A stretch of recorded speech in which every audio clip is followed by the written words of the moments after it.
Hello friends, कैसे हैं आप लोग। और आज अकाउंटेंसी हैकाथॉन का है डे 71 और थर्ड मेथड है वैल्यूएशन ऑफ गुडविल का, यानी आज ये गुडविल चैप्टर भी हमारा फिनिश हो जाएगा। तो यहां पर आपको बता दूं, कैपिटलाइजेशन मेथड में दो मेथड होते हैं। पहला होता है कैपिटलाइजेशन ऑफ एवरेज प्रॉफिट, दूसरा capitalization of super profit method.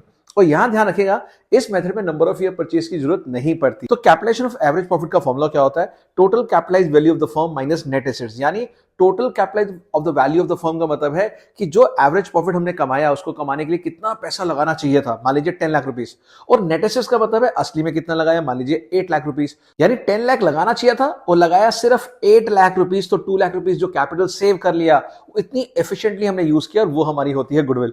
और कैपिटलाइजेशन सुपर प्रॉफिट के अंदर हम निकालते हैं पहले सुपर प्रॉफिट और कैपिटलाइज करते हैं, यानी कि ये देखते हैं कि इस सुपर प्रॉफिट को अगर हम पैसा लगा के कमाते तो कितना पैसा लगाना चाहिए था, वो हमारी गुडविल होती है। तो सबसे पहले क्वेश्चन को पढ़ते हैं। एक फर्म है जिसका एवरेज प्रॉफिट है 1,80,000, कैपिटल जो बिजनेस में लगा है वो है 5 लाख रुपीस और नॉर्मल रेट ऑफ रिटर्न है 20%। और आपको गुडविल निकालनी है दोनों ही तरीके से, यानी कैपिटलाइजेशन ऑफ एवरेज प्रॉफिट और दूसरा कैपिटलाइजेशन सुपर प्रॉफिट। तो चलिए, फर्स्ट मेथड है capitalization of average profit method. तो सबसे पहले कैपिटलाइज वैल्यू निकालते हैं एवरेज प्रॉफिट की।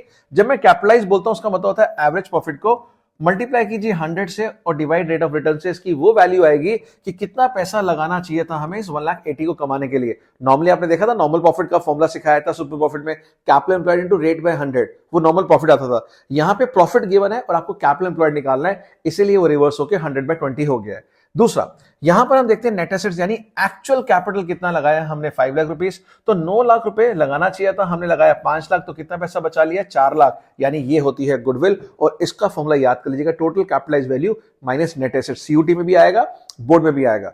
दूसरा मेथड सुपर प्रॉफिट मेथड। यहां पे सुपर प्रॉफिट में सुपर प्रॉफिट को कैपिटलाइज करना है। यस, सुपर प्रॉफिट मेथड अलग था, मेथड नंबर 2, वहां multiply by number of years purchase होता है।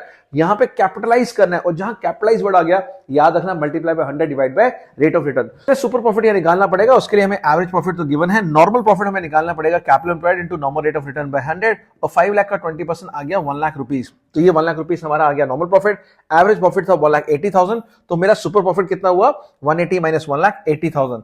और इस 80,000 को कैपिटलाइज करना है। जब भी मैं कैपिटलाइज बोलूं मतलब क्या हुआ कि इस 80,000 को कमाने के लिए कितना पैसा लगाना पड़ता, मल्टीप्लाई बाय 100 कर दो, डिवाइड बाय रेट, तो आ गया 4 लाख रुपए।